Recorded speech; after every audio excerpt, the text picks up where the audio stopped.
press the bell icon on the YouTube app and never miss another update. Hello students, let's continue our discussion in fractions. In previous class, we discussed exercise 7.4 up to 5th question. In this class, let's discuss 6th, 7th, 8th and 9th questions. Isn't it? So, let's take 6th question now. The following fractions represents just 3 different numbers. Separate them into 3 groups of equivalent fractions by changing each one to its simplest form ಅಂತ ಹೇಳ್ತಿದ್ದಾರೆ. The following fractions ಅಂದರೆ ಕೆಳಗಡೆ ಒಂದಷ್ಟು fractions ಕೊಟ್ಟಿದ್ದಾರೆ. Represents just 3 different numbers. ಅಲ್ಲಿ total ಆಗಿ ಎಷ್ಟಿದೆ 12 fractions ಇದೆ. ಬಟ್ ಆ 12 ಫ್ರಾಕ್ಷನ್ಸು ಓನ್ಲಿ 3 ಫ್ರಾಕ್ಷನ್ಸ್ನ ರೆಪ್ರೆಸೆಂಟ್ ಮಾಡುತ್ತೆ. ಸೊ 3 ರೆಪ್ರೆಸೆಂಟ್ ಮಾಡುತ್ತೆ. Separate them into 3 groups of equivalent fraction. ಆ 3 ಗ್ರೂಪ್ಸ್ನ ಸಪ್ರೇಟ್ ಮಾಡೋಕ್ಕೆ ಹೇಳಿದ್ದಾರೆ. ಆ ಎಲ್ಲ ಫ್ರಾಕ್ಷನ್ಸ್ 12 ಫ್ರಾಕ್ಷನ್ಸ್ ಸೇರಿ ಓನ್ಲಿ 3 ಗ್ರೂಪ್ಸ್ನ ರೆಪ್ರೆಸೆಂಟ್ ಮಾಡುತ್ತೆ. ಸೊ ಆ 3 ಗ್ರೂಪ್ಸ್ನ ಸಪ್ರೇಟ್ ಮಾಡೋದಕ್ಕೆ ಹೇಳಿದ್ದಾರೆ. By changing each one into its simplest form. ಅಂದರೆ ಪ್ರತಿಯೊಂದೂ ಅದರ ಸಿಂಪ್ಲೆಸ್ಟ್ ಫಾರ್ಮಿಗೆ ಕನ್ವರ್ಟ್ ಮಾಡಿದ ಮೇಲೆ ಮಾತ್ರ ನಮಗೆ 3 ಗ್ರೂಪ್ಸ್ ಆಗಿ ನಾವು ಡಿವೈಡ್ ಮಾಡ್ಬೋದು. ಸೊ ನಾನೇನು ಮಾಡ್ತೀನಿ ಅಂದರೆ ABC ಕ್ವೆಶನ್ಸ್ನ ಸಾಲ್ವ್ ಮಾಡಿಸ್ತೀನಿ. ಅದರಲ್ಲಿ 3 ಗ್ರೂಪ್ಸ್ ಗೊತ್ತಾಗುತ್ತೆ ನಿಮಗೆ. ಸೊ ನೀವು ರಿಮೈನಿಂಗ್ ಪ್ರಾಬ್ಲಮ್ಸ್ನ ಸಾಲ್ವ್ ಮಾಡಿ 3 ಗ್ರೂಪ್ಸ್ ಆಗಿ ಡಿವೈಡ್ ಮಾಡ್ಬೋದು. ಅದನ್ನ ನಾನು ನಿಮಗೆ ಅಸೈನ್ಮೆಂಟಿಗೆ ಕೊಡ್ತೀನಿ. ಈ ಥರ ಪ್ರಾಬ್ಲಮ್ಸ್ ತುಂಬಾ ಸಾಲ್ವ್ ಮಾಡಿಸಿದ್ದೀನಿ. So you can easily solve this problem. ಇದು ಜಸ್ಟ್ ಮ್ಯಾಚ್ ದ ಫಾಲೋಯಿಂಗ್ ಥರ ಇದೆ. So you can try in your home. So I show first question. 2/12. 2/12 simplest ಫಾರ್ಮಲ್ಲಿ ಇಲ್ಲ. ಯಾಕೆ ಸಿಂಪ್ಲೆಸ್ಟ್ ಫಾರ್ಮಲ್ಲಿ ಇಲ್ಲ ಅಂದರೆ 2 and 12 can divided by 12 again, right? 2 and 12 2ನಲ್ಲಿ ಮತ್ತೆ ಡಿವೈಡ್ ಆಗುತ್ತೆ. So let's divide this by 2. 2 1s are 2, 2 1s are 2 and 2 6 are 12. So this is 1/6. So ಇಲ್ಲಿ ಇದನ್ನ ಸಿಂಪ್ಲಿಫೈ ಮಾಡಿದಾಗ ನಮಗೆ 1/6 ಬಂತು.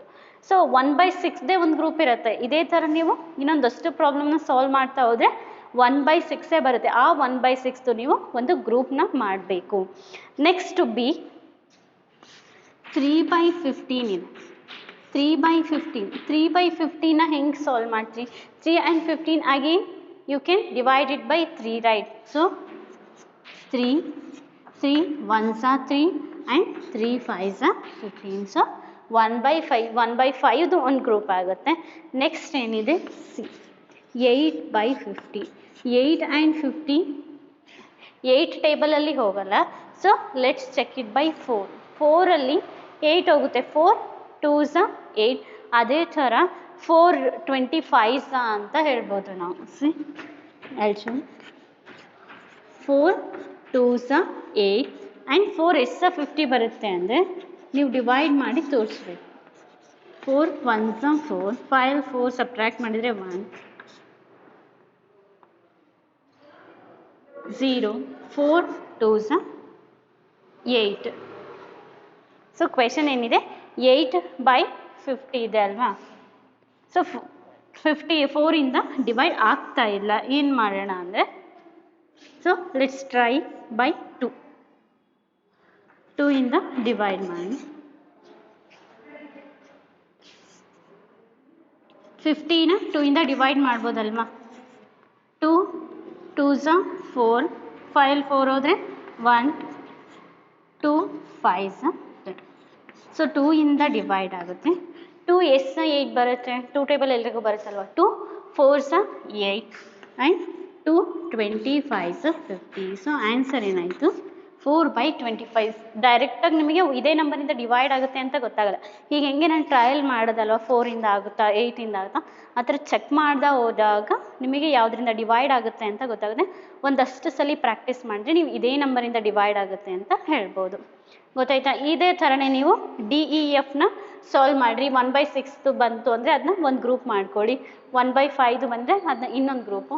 ನೆಕ್ಸ್ಟ್ 4/25 ಇದೇ 3 ಗ್ರೂಪ್ಸಲ್ಲೇ ಬರುತ್ತೆ. ಯಾವುದಾದ್ರೂ ಸಾಲ್ವ್ ಮಾಡಿದಾಗ either it will come 1/6 or 1/5 or 4/25. Isn't it?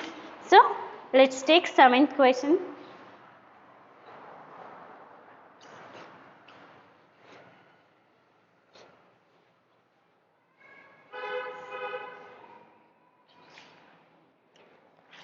Seventh one, find answers to the following, write and indicate how you solve them.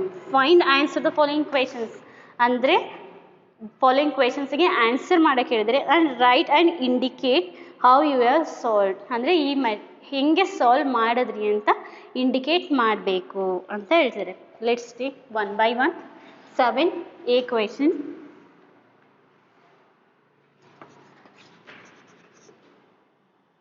5/9 is ಅಂತ ಕೇಳ್ತಿದ್ದಾರೆ. ಅಂದರೆ ಕ್ವೆಶನ್ ಮಾಡ್ತೀವಿ, ಈಸ್ 5/9 ಈಕ್ವಲ್ ಟು 4/5 ಅಂದರೆ 5/9 ಆ್ಯಂಡ್ 4/5 ಆರ್ ಈಕ್ವಲ್ ಅಂತ ನಮಗೆ question ಮಾಡ್ತಾ ಇದ್ದಾರೆ. So ಫ್ರ್ಯಾಕ್ಷನ್ಸು equal ಇದಾವೋ ಇಲ್ಲೋ ಅಂತ ಚೆಕ್ ಮಾಡೋಕ್ಕೆ ತುಂಬ ಮೆಥಡ್ಸ್ ಇದೆ. ನಾವಿಲ್ಲಿ ಯಾವ ಮೆಥಡ್ನ ಯೂಸ್ ಮಾಡ್ತೀವಿ ಅಂದರೆ cross multiplication method. You already study in your previous class what is a cross multiplication method. ಇನ್ನು ನೀವು 5th ಸ್ಟ್ಯಾಂಡರ್ಡಲ್ಲಿ ಕಲ್ತಿರ್ತೀರ. So let us use the cross multiplication method.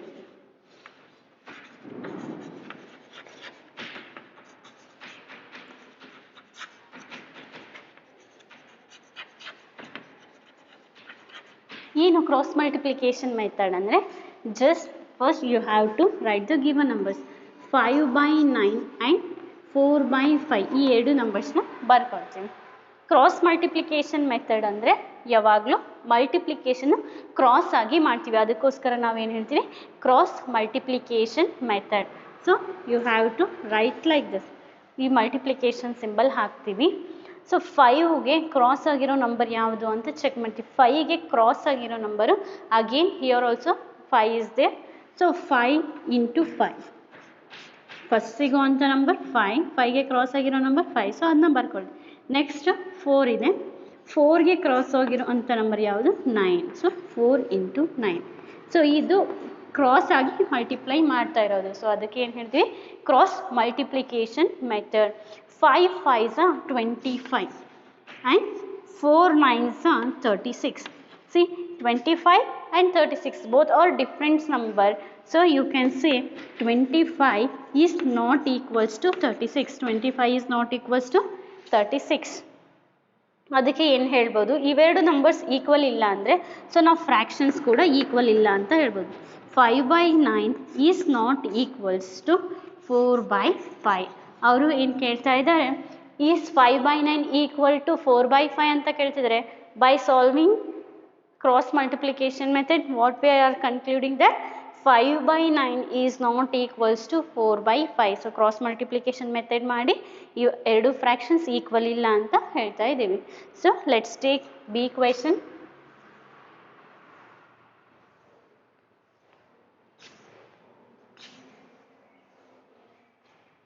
Is 9/16 equal to 5/9? 9/16 5/9ಗೆ ಈಕ್ವಲ್ ಇದೆನಾ ಅಂತ ಕೇಳಿ.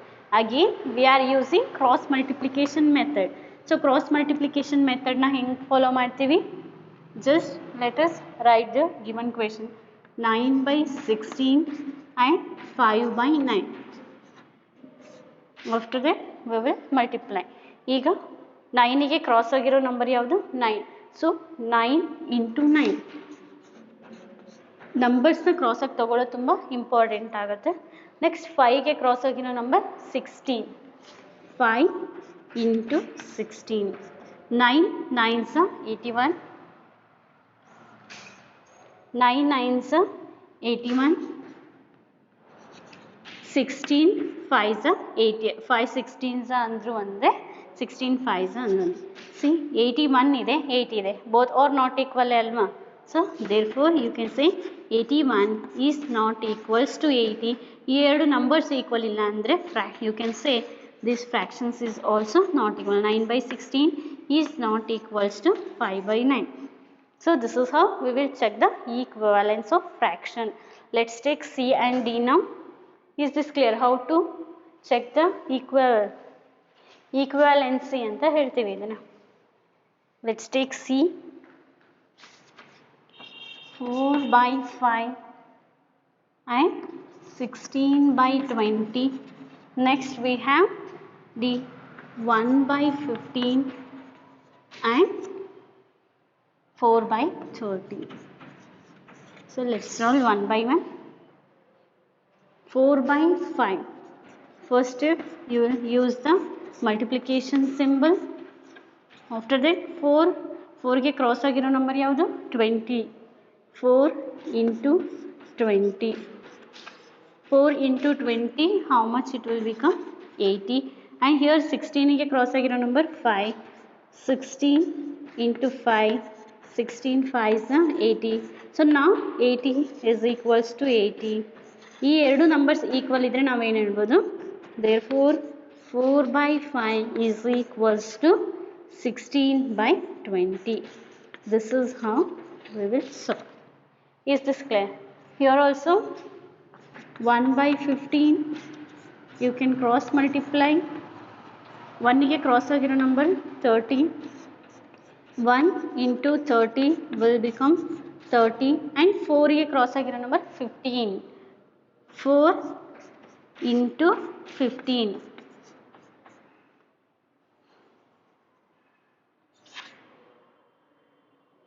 15 4s are 60. ಇಲ್ಲಿ 30 ಇದೆ 60 ಇದೆ.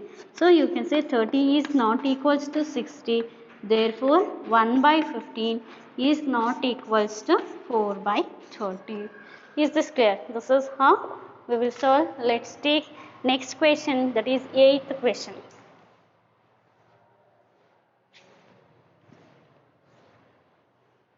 Is this clear? How to solve the or how to check the equivalency of fractions? Next, let us take 8th question.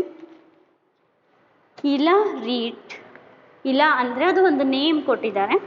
Ila read 25 pages of a book containing 100 pages. Lalita read 2/5 of the same book. Who read less? So I'll explain now. Ila ಅನ್ನೋಳು ಏನು ಮಾಡಿದ್ದಾಳೆ 25 pages of book. ಅದರಲ್ಲಿ 100 pages ಇರುತ್ತೆ. Total ಇರೋ pages ಎಷ್ಟು 100 pages ಇದೆ. ಅವಳು read ಮಾಡಿರೋದು ಎಷ್ಟು 25 pagesನ ರೀಡ್ ಮಾಡಿದ್ದಾಳೆ. Lalita reads 2/5 of the same book. ಇಲ್ಲದು ಡೈರೆಕ್ಟಾಗಿ ಪೇಜ್ ಕೊಟ್ಟಿದ್ದಾರೆ, ಎಷ್ಟು 25 pages ಅಂತ ಕೊಟ್ಟಿದ್ದಾರೆ. ಬಟ್ ಲಲಿತಾ ಎಷ್ಟು ಪೇಜ್ ಓದಿದಾಳೆ ಅಂತ ಡೈರೆಕ್ಟಾಗಿ ಕೊಟ್ಟಿಲ್ಲ. ಅವ್ರು ಏನು ಹೇಳಿದ್ದಾರೆ ಫ್ರ್ಯಾಕ್ಷನ್ನಿಂದ ಹೇಳಿದ್ದಾರೆ. ಫ್ರ್ಯಾಕ್ಷನಿಂದ ಏನು ಹೇಳಿದರೆ 2/5 ಅಷ್ಟು ಪೇಜಸ್ನ ರೀಡ್ ಮಾಡಿದಾಳೆ ಅಂತ ಹೇಳಿದ್ದಾರೆ. ಸೊ ಹೂ ರೀಡ್ ಲೆಸ್ ಅಂತ ಕೇಳ್ತಿದ್ದಾರೆ. ಹೂ ರೀಡ್ ಲೆಸ್ ಅಂತ ಹೇಳೋದಕ್ಕೆ ನಾವು ಎರಡು ಒಂದೇ ಕ್ವಾಂಟಿಟಿನಲ್ಲಿರಬೇಕು. 25 ಅನ್ನೋದು ನಂಬರಲ್ಲಿದೆ, 2/5 ಅನ್ನೋದು ಫ್ರ್ಯಾಕ್ಷನಲ್ಲಿದೆ. ಸೊ ಏನು ಮಾಡೋಣ, ಫಸ್ಟು 2/5 ಅಂತ ಫ್ರ್ಯಾಕ್ಷನಲ್ಲಿ ಏನಿದೆ ಅದನ್ನು ನಾವು ಹೋಲ್ ನಂಬರಿಗೆ ಕನ್ವರ್ಟ್ ಮಾಡ್ಕೊಳ್ಳೋಣ. ಆಗ ನಾವು ಈಸಿಯಾಗಿ ಕಂಪೇರ್ ಮಾಡ್ಬೋದು. ಒಂದು ಫ್ರ್ಯಾಕ್ಷನ್ ಇದ್ದು ಒಂದು ಹೋಲ್ ನಂಬರ್ ಇದ್ದರೆ ಕಂಪೇರ್ ಮಾಡೋಕ್ಕಾಗಲ್ಲ. ಐದರ್ ಎರಡು ಫ್ರ್ಯಾಕ್ಷನ್ ಕಂಪ್ಯಾರಿಸನ್ ಗೊತ್ತು. ನಾವು ಪ್ರೀವಿಯಸ್ ಎಕ್ಸಸೈಸಲ್ಲಿ ಸೇಮ್ ಡಿನಾಮಿನೇಟರ್ ಇದ್ದಾಗ ಹೆಂಗೆ ಕಂಪೇರ್ ಮಾಡಬೇಕು, ಸೇಮ್ ನ್ಯೂಮರೇಟರ್ ಇದ್ದಾಗ ಹೆಂಗೆ ಕಂಪೇರ್ ಮಾಡಬೇಕು, ಡಿಫ್ರೆಂಟ್ ಡಿನಾಮಿನೇಟರ್ ಡಿಫ್ರೆಂಟ್ ನ್ಯೂಮರೇಟರ್ಸ್ ಇದ್ದಾಗ ಹೆಂಗೆ ಕಂಪೇರ್ ಮಾಡಬೇಕು ಅಂತ ಗೊತ್ತಿದೆ. ಸೊ ಐದರ್ ಫ್ರ್ಯಾಕ್ಷನಿಗಾದರೂ ಕನ್ವರ್ಟ್ ಮಾಡ್ಕೋಬೋದು ಆರ್ ಹೋಲ್ ನಂಬರಿಗಾದರೂ ಕನ್ವರ್ಟ್ ಮಾಡ್ಕೋಬೋದು. ಸೊ ನಾವಿಲ್ಲಿ ಏನು ಮಾಡ್ತೀವಿ, ಫಸ್ಟು ಎರಡನ್ನೂ ಹೋಲ್ ನಂಬರಿಗೆ ಕನ್ವರ್ಟ್ ಮಾಡಿಕೊಂಡು ಆಮೇಲೆ ಕಂಪ್ಯಾರಿಸನ್ ಮಾಡೋಣ. ಸೊ ಕಂಪ್ಯಾರಿಸನ್ ಮಾಡಬೇಕು ಅಂದರೆ ಕ್ವಾಂಟಿಟಿ ಯಾವಾಗಲೂ ಒಂದೇ ಯೂನಿಟಲ್ಲಿ ಇರಬೇಕಾಗತ್ತೆ. ಸೊ ಇಲ್ಲಾದು ಎಷ್ಟು ಪೇಜಸ್ ಕೊಟ್ಟಿದ್ದಾರೆ ಬರ್ಕೊಳ್ಳೋಣ. Number of pages Ila reads how much? 25. So ನಾವು ಏನು ಫೈಂಡ್ ಔಟ್ ಮಾಡಬೇಕು ಅಂದರೆ ಲಲಿತಾ ಎಷ್ಟು ರೀಡ್ ಮಾಡಿದ್ದಾಳೆ ಅಂತ. Number of pages Lalita reads ಹೇಗೆ ಫೈಂಡ್ ಔಟ್ ಮಾಡ್ತೀರಾ? ಅವಳ ಡೈರೆಕ್ಟಾಗಿ 2/5 ಅಂತ ಕೊಟ್ಟಿದ್ದಾರೆ. ಇದು ಫ್ರ್ಯಾಕ್ಷನ್, ನ್ಯೂಮರೇಟರ್ ಆ್ಯಂಡ್ ಡಿನಾಮಿನೇಟರ್ ಇದೆ, ಫ್ರ್ಯಾಕ್ಷನ್ ಇದು ಹೋಲ್ ನಂಬರ್ ಇದೆ. ಸೊ ಇದನ್ನ ಹೆಂಗೆ ಕಂಪೇರ್ ಮಾಡಬೇಕು? 2/5 2/5 ಎಷ್ಟರಲ್ಲಿ 2/5? 100 ಪೇಜಸಲ್ಲಿ 2/5 ಇದೆ. So 2/5 into 100. ಓಕೆನಾ? 2/5 ಇಂಟು 100. 5 ones are 5. ಈ ಕ್ಯಾನ್ಸಲೇಷನು ನಿಮಗೆ ನೀಟಾಗಿ ಗೊತ್ತಿರಬೇಕು. 5 ones are 5, 5 2s are 10 and 5 zeros are 0. Is it clear? So I'll repeat once again. 5 ones are 5, 5 2s are 10 and 5 zeros are 0. ಈಗ ಏನು ಮಾಡಬೇಕು? Multiply 2 into 20. 2 ಇಂಟು 20 ಅಂದರೆ 40 ಬರುತ್ತೆ. ಈಗ ನೋಡಿರಿ, ಲಲಿತಾ ರೀಡ್ ಮಾಡಿರೋದು 40 ಪೇಜಸ್. ಇಲ್ಲ ರೀಡ್ ಮಾಡಿರೋದು 20 ಪೇಜಸ್ ಇದೆ. So who read less? ಯಾರು ಕಡಿಮೆ ರೀಡ್ ಮಾಡಿದ್ದಾರೆ ಅಂತ ಕೇಳ್ತಿದ್ದಾರೆ. ಸೊ 25 ಕಡಿಮೆ ಅಲ್ವಾ? ಏನು ಹೇಳ್ಬೋದು ನಾವು? ದೇರ್ಫೋರ್ ಇಲ್ಲ read less pages. Is this clear? So illa read less pages. Let's take 9th question now. Rafiq exercised for 3/6 of an hour while Rohit exercised for 3/4 of an hour. Who exercised for longer time? Rafiq ಅನ್ನೋನು 3/6 of an hour ಅಂದರೆ 1 ಅವರಲ್ಲಿ ಅವರು 3/6 ಅಷ್ಟು exercise ಮಾಡಿರ್ತಾರೆ. ರೋಹಿತ್ ಅನ್ನೋನು 3/4 ಅಷ್ಟು exercise ಮಾಡಿರ್ತಾನೆ. ಏನು ಕೇಳ್ತಾ ಇದ್ದಾರೆ? Who exercised longer time. Longer ಕೇಳಿದಾರೋ ಶಾರ್ಟರ್ ಕೇಳಿದಾರೋ ಅನ್ನೋದು ಕೂಡ ಕರೆಕ್ಟಾಗಿ ಗೊತ್ತಿರಬೇಕು. ಎರಡು ಫ್ರ್ಯಾಕ್ಷನಲ್ಲಿದೆ, 3/6 ಆ್ಯಂಡ್ 3/4. ನ್ಯೂಮರೇಟರ್ಸ್ ಕೂಡ ಸೇಮ್ ಇದೆ, ನಮಗೆ ಈಸಿಯಾಗಿ ಕಂಪೇರ್ ಮಾಡೋಕ್ಕೆ ಬರುತ್ತೆ. ಬಟ್ ಈ ಪ್ರಾಬ್ಲಮಲ್ಲಿ ಒಂದು ಫ್ರ್ಯಾಕ್ಷನ್ ಇತ್ತು, ಇನ್ನೊಂದು ಹೋಲ್ ನಂಬರ್ ಇತ್ತು. ಅದಕ್ಕೆ ಈ ಫ್ರ್ಯಾಕ್ಷನ್ನ ಹೋಲ್ ನಂಬರಿಗೆ ಕನ್ವರ್ಟ್ ಮಾಡಿದ್ವಿ. ಬಟ್ ಇಲ್ಲಿ ಎರಡು ಫ್ರ್ಯಾಕ್ಷನಲ್ಲಿದೆ. So you can easily compare and you can easily tell the answer. Let's take 9th question.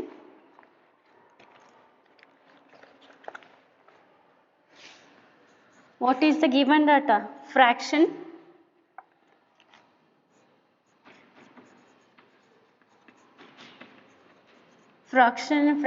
of an or Rafiq exercised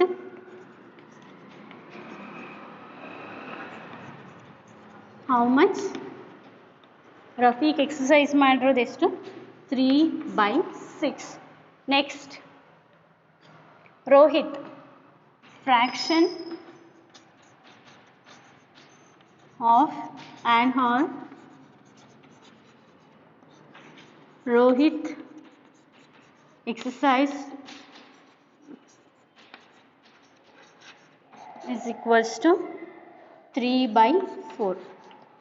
ಈಗ ಏನು ಮಾಡಬೇಕು? ಎರಡನ್ನೂ ಕಂಪೇರ್ ಮಾಡಬೇಕು. ಹಿಂಗೆ ಕಂಪೇರ್ ಮಾಡ್ತೀರಿ? You know how to compare the fractions. Let us compare 3/6 and 3/4. See, numerator same ಇದೆ. Numerator same ಇದ್ದಾಗ ನಮಗೆ ಒಂದು ಮೆಥಡ್ ಗೊತ್ತಿದೆ. Smaller denominator will be a greater fraction. ಇಲ್ಲಿ ಸ್ಮಾಲರ್ ಡಿನಾಮಿನೇಟರ್ 6 ಮತ್ತು 4ಗೆ ಕಂಪೇರ್ ಮಾಡಿದರೆ 4 ಸ್ಮಾಲರ್ ಆಗುತ್ತೆ. So 3/4 will become greater fraction, isn't it? 3/4 ನಮಗೆ ಗ್ರೇಟರ್ ಫ್ರ್ಯಾಕ್ಷನ್ ಆಗುತ್ತೆ. 3/4 ಯಾರ್ದು ಹೆಸರಲ್ಲಿದೆ? ರೋಹಿತ್ ಹೆಸರಲ್ಲಿದೆ. ಸೊ ಅವ್ರೇನು ಕೇಳ್ತಾ ಇದ್ದಾರೆ? Who exercised for longer time ಅಂತ ಹೇಳ್ತಿದ್ದಾರೆ. ನಾವೇನು ಮಾಡ್ಬೋದು? Rohit exercised for longer time ಅಂತ ಹೇಳ್ಬೋದು. Rohit exercised for longer time. Is this clear? So let's take 10th question. In a class A of 25 students, 20 passed with 60% or more marks. In another class B of 30 students, 24 passed with 60% or more marks. In which class was greater fraction of students getting with 60% or more marks? So I'll explain now.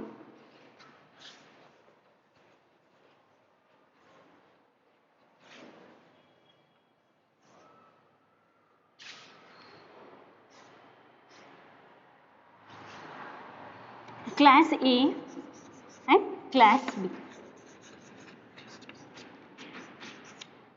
ಏನು ಕೊಟ್ಟಿದ್ದಾರೆ 25 students total ಎಷ್ಟು ಜನ ಇದ್ದಾರೆ class A ನಲ್ಲಿ 25 ಇದ್ದಾರೆ class B ನಲ್ಲಿ 30 members ಇದ್ದಾರೆ 20 passed with 60% or more marks ಇರೋ ಟೋಟಲ್ 25 ಅಲ್ಲಿ 20 ಮೆಂಬರ್ಸ್ 60%ಗಿಂತ ಜಾಸ್ತಿ ಮಾರ್ಕ್ಸ್ ತೆಗೆದಿದ್ದಾರೆ.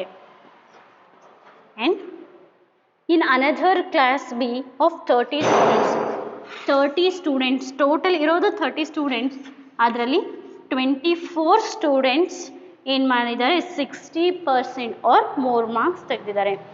In which class was greater fraction of students getting 60% or more marks ಅಂತ ಕೇಳಿದರೆ ಕ್ವೆಶನ್ ನೀಟಾಗಿ ಅರ್ಥ ಮಾಡ್ಕೋಬೇಕು. In which class was greater fraction of students ಯಾವ ಕ್ಲಾಸಲ್ಲಿ greater fraction of students getting 60% or more marks ಯಾವ ಕ್ಲಾಸಲ್ಲಿ ಜಾಸ್ತಿ ಜನ 60%ಗಿಂತ ಮಾರ್ಕ್ಸ್ ತೆಗೆದಿದ್ದಾರೆ ಅಂತ ಕೇಳ್ತಾ ಇದ್ದಾರೆ. ಸೊ ನೀವು ಏನು ಮಾಡ್ತೀರಿ ಕೆಲವೊಂದು ಸರಿ ಅಂದರೆ ಇಲ್ಲಿ 24 ಇದೆ 20 ಇದೆ ಸೊ 24 ಈಸ್ ಗ್ರೇಟರ್ ದ್ಯಾನ್ 20 ಹೌದಲ್ವಾ. ಆವಾಗ ಏನು ಹೇಳ್ತೀರಿ ನೀವು ಕ್ಲಾಸ್ ಬಿ ನಲ್ಲಿ 60% ಆರ್ ಮೋರ್ ಮಾರ್ಕ್ಸ್ನ ಜಾಸ್ತಿ ಜನ ತೆಗೆದಿದ್ದಾರೆ ಅಂತ ಹೇಳ್ತೀರಿ. ಯಾಕೆ ಹೇಳ್ತೀವಿ ಇಲ್ಲಿ 24 ಇದ್ದಾರೆ 60%ಗಿಂತ ಜಾಸ್ತಿ ತೆಗೆದಿರೋರು ಇಲ್ಲಿ 20 ಇದ್ದಾರೆ. ಸೊ ಈ ಥರ ಕಂಪೇರ್ ಮಾಡೋ ಹಾಗಿಲ್ಲ. ಯಾಕೆ ಕಂಪೇರ್ ಮಾಡೋ ಹಾಗಿಲ್ಲ ಅಂದರೆ ಇಲ್ಲಿ ಟೋಟಲ್ 20 ತೆಗೆದಿದ್ದಾರೆ 20 ಎಷ್ಟು ಜನಕ್ಕೆ 25ಗೆ 20 ಮೆಂಬರ್ಸ್ 60%ಗಿಂತ ಜಾಸ್ತಿ ತೆಗೆದಿದ್ದಾರೆ. ಇಲ್ಲಿ 24 ಮೆಂಬರ್ಸ್ ಟೋಟಲ್ ಕೂಡ ಜಾಸ್ತಿ ಆಗುತ್ತೆ. ಈ ಥರ ಟೋಟಲ್ಸ್ ಡಿಫ್ರೆಂಟ್ ಇದ್ದಾಗ ಏನು ಮಾಡ್ಬೇಕು ನಾವು ಫ್ರ್ಯಾಕ್ಷನ್ನ ಯೂಸ್ ಮಾಡಬೇಕಿತ್ತು. ಅವ್ರು ಡೈರೆಕ್ಟಾಗಿ ಯಾವಾಗ ಹೇಳ್ಬೋದಿತ್ತು ಅಂದರೆ ಇಲ್ಲಿ 25ಅಲ್ಲಿ 20 ಮೆಂಬರ್ಸು 60%ಗಿಂತ ಜಾಸ್ತಿ ತೆಗೆದು ಇಲ್ಲೂ ಕೂಡ ಟೋಟಲ್ ಮೆಂಬರ್ಸು 25 ಇದ್ದಿದ್ರೆ ಆಗ ನಾವೇನು ಹೇಳ್ಬೋದಿತ್ತು ಕ್ಲಾಸ್ ಬಿ ನಲ್ಲಿ ಜಾಸ್ತಿ ಜನ 60%ಗಿಂತ ಮೋರ್ ಮಾರ್ಕ್ಸ್ ತೆಗೆದಿದ್ದಾರೆ ಅಂತ ಹೇಳ್ಬೋದಿತ್ತು. ಬಟ್ ಇಲ್ಲಿ ಟೋಟಲ್ ಚೇಂಜ್ ಆಗ್ತಾ ಇದೆ ಅಲ್ವಾ. ಇಲ್ಲಿ ಟೋಟಲ್ 30 ಇದೆ 25 ಇದೆ. ಡೈರೆಕ್ಟಾಗಿ ಕಂಪ್ಯಾರಿಸನ್ ಮಾಡೋಕ್ಕೆ ಬರಲ್ಲ. ಈ ಎರಡನ್ನೂ ಡೈರೆಕ್ಟಾಗಿ ಕಂಪ್ಯಾರಿಸನ್ ಮಾಡೋಕ್ಕೆ ಬರಲ್ಲ. ಈ ಥರ ಇದ್ದಾಗ ಏನು ಮಾಡಬೇಕು ನಾವು ಫ್ರ್ಯಾಕ್ಷನ್ನಿಗೆ ಹೋಗ್ತೀವಿ. ನೀವು ಪರ್ಸೆಂಟೇಜ್ ಲೆಸನ್ ಓದಿದಾಗ ಪರ್ಸೆಂಟೇಜಲ್ಲಿ ಕಂಪೇರ್ ಮಾಡ್ತೀರಿ.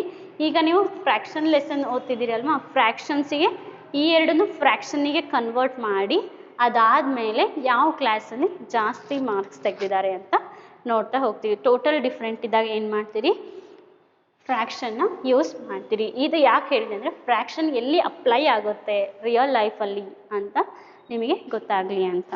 ಸೊ ಫಸ್ಟು ಕ್ಲಾಸ್ ಎ ತಗೊಳ್ಳೋಣ. Next we will take class B. Question number 10 class ಎನಲ್ಲಿ total number of students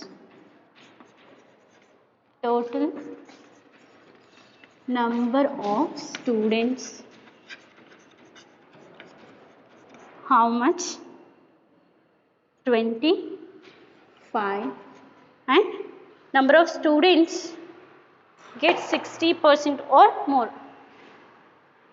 Number of students 60%ಗಿಂತ ಜಾಸ್ತಿ ಇದ್ದರೆ ನಾವು ಫಸ್ಟ್ ಕ್ಲಾಸ್ ಅಂತ ಹೇಳ್ತೀವಿ. ಆ 60% ಆರ್ ಮೋರ್ ಅಂತ ಬರೆಯೋ ಬದಲು ನಾನು ಫಸ್ಟ್ ಕ್ಲಾಸ್ ಅಂತ ವರ್ಡ್ ಯೂಸ್ ಮಾಡ್ತೀನಿ. ಎರಡೂ ಒಂದೇ, ಕನ್ಫ್ಯೂಷನ್ ಬೇಡ. ನಂಬರ್ ಆಫ್ ಸ್ಟೂಡೆಂಟ್ಸ್ ಅದು 60% ಆರ್ ಮೋರ್ ಬದಲು ನಾನು ಫಸ್ಟ್ ಕ್ಲಾಸ್ ಅಂತ ಯೂಸ್ ಮಾಡಿ. ನಂಬರ್ ಆಫ್ ಸ್ಟೂಡೆಂಟ್ಸ್ ಬೇಡ ಅಂದರೆ ಅದನ್ನೇ ಯೂಸ್ ಮಾಡ್ಬೋದು. ಗೆಟಿಂಗ್ 60% ಆರ್ ಮೋರ್ ಅದನ್ನೇ ಬರ್ಬೇಡಿ. 60% ಆರ್ ಮೋರ್ ಎಷ್ಟು ಜನ ಇದ್ದಾರೆ 60%ಗಿಂತ ಜಾಸ್ತಿ ತೆಗೆದಿರೋರು 20. So let's write the fraction now. Therefore, fraction of students getting 60% or more.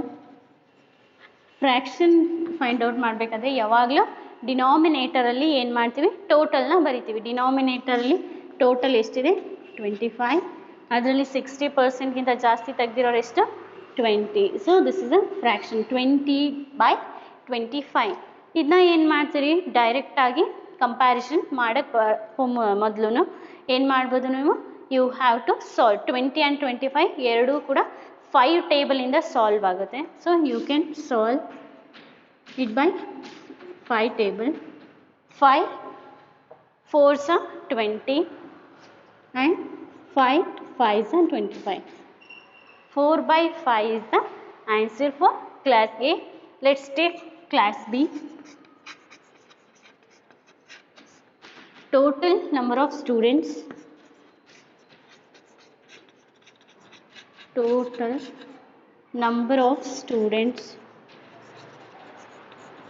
how much? Total number of students is equals to 30. Next, number of students getting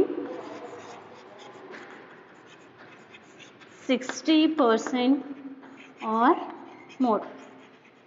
60%ಗಿಂತ ಜಾಸ್ತಿ ತೆಗೆದಿರೋ students ಎಷ್ಟು ಜನ ಇದ್ದಾರೆ, 24.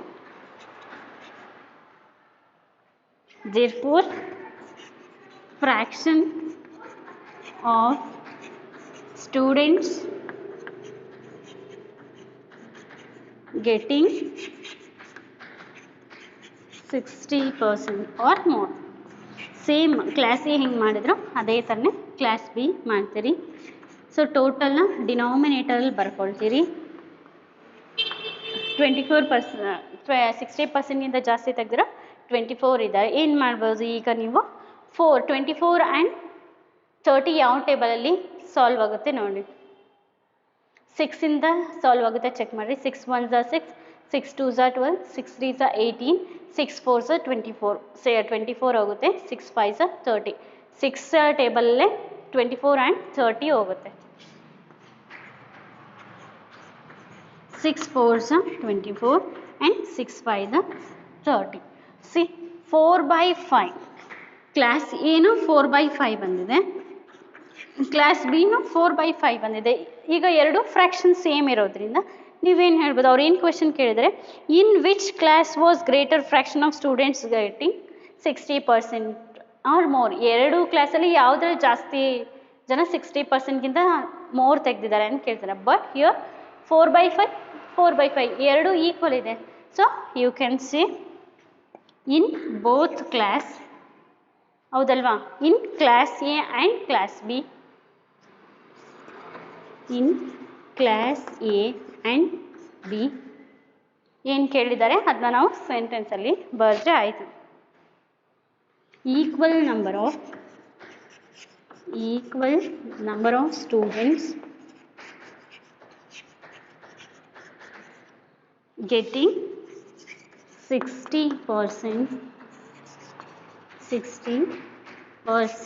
R more ಅಂತ ಹೇಳಿ. ಎರಡು ಕ್ಲಾಸಲ್ಲೂ equal number of students getting 60% or more.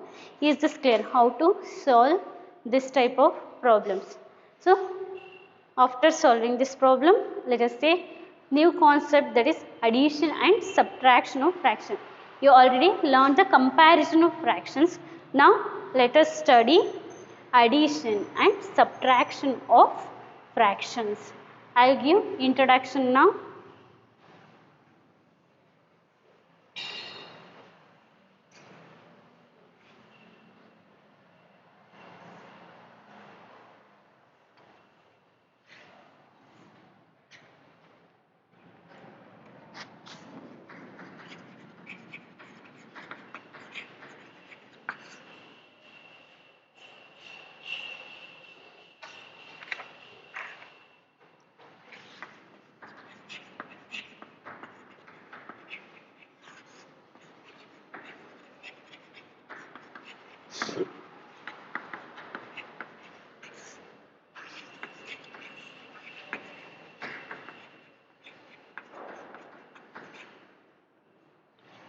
Addition and subtraction of fraction. You already know how to add the whole numbers, and let us see how to add the like fractions and how to add the unlike fractions. Let us solve one by one.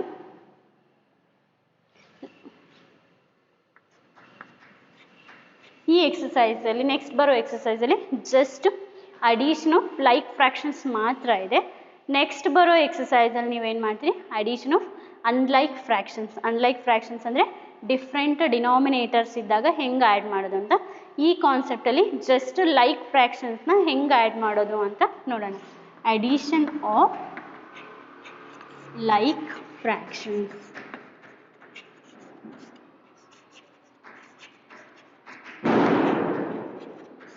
Like fractions ಅಂದರೆ ಗೊತ್ತಿದೆ ನಮಗೆ, same denominators ಇರೋ ಅಂಥ ಫ್ರ್ಯಾಕ್ಷನ್ಸ್ನ like fractions ಅಂತ ಹೇಳ್ತೀವಿ. So let us take one example, that is 1/4 plus 1/4. So addition symbol ಅಂದರೆ plus ಇದೆ, ಏನು ಮಾಡಬೇಕು ಆ್ಯಡ್ ಮಾಡೋದು ಅಂದರೆ 4 ಇದೆ ಲೈಕ್ ಫ್ರ್ಯಾಕ್ಷನ್, ಡಿನಾಮಿನೇಟರ್ ಸೇಮ್ ಇದೆ, ಲೈಕ್ ಫ್ರ್ಯಾಕ್ಷನ್ ಅಂತ ಹೇಳ್ತೀವಿ. ಡಿನಾಮಿನೇಟರ್ಸ್ನ at any cost you should not add.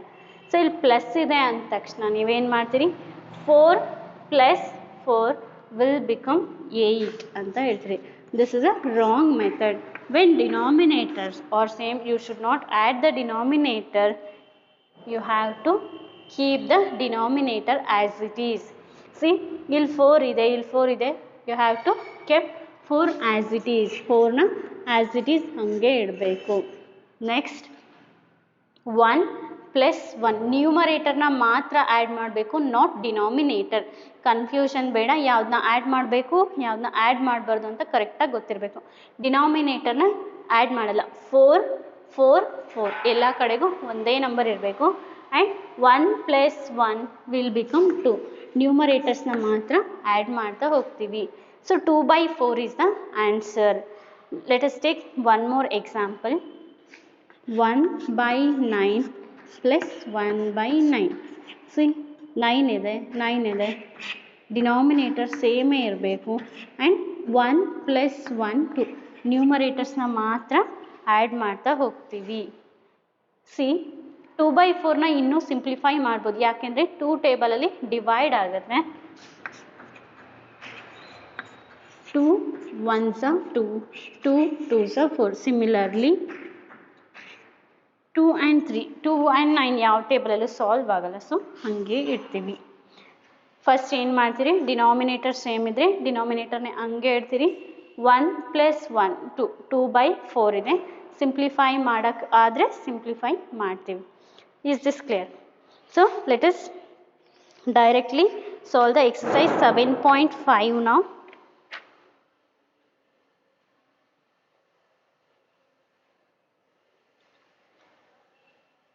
Exercise 7.5.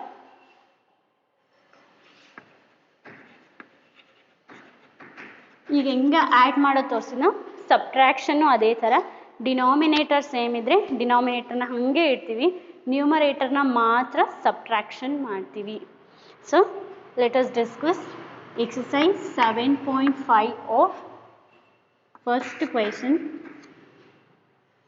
Write these fractions appropriately as additions or subtraction. ಅಂದರೆ ಪಿಕ್ಚರ್ಸ್ ಕೊಟ್ಟಿದ್ದಾರೆ, ಅದ್ರದ್ದು ಫ್ರ್ಯಾಕ್ಷನ್ನ ಬರೀತೀವಿ. ಆದಮೇಲೆ ಐದರ್ ಅಡಿಷನ್ ಇರುತ್ತೆ ಆರ್ ಸಬ್ಟ್ರಾಕ್ಷನ್ ಇರುತ್ತೆ, ಅದನ್ನ ನಾವೇ ಡಿಸೈಡ್ ಮಾಡಬೇಕು. I will not going to write the figures, I just write the fractions. ನಾನು ಫ್ರ್ಯಾಕ್ಷನ್ಸ್ನ ಬರೀತೀನಿ, you have to refer the textbook. So ಈ ಕ್ವೆಶನಲ್ಲಿ ಒಂದು ಬಾಕ್ಸ್ ಮಾತ್ರ ಶೇಡ್ ಆಗಿದೆ. So I write 1 in the numerator. Total box ಎಷ್ಟಿದೆ check ಮಾಡಿ, 1 2 3 4 5. So it is 1/5.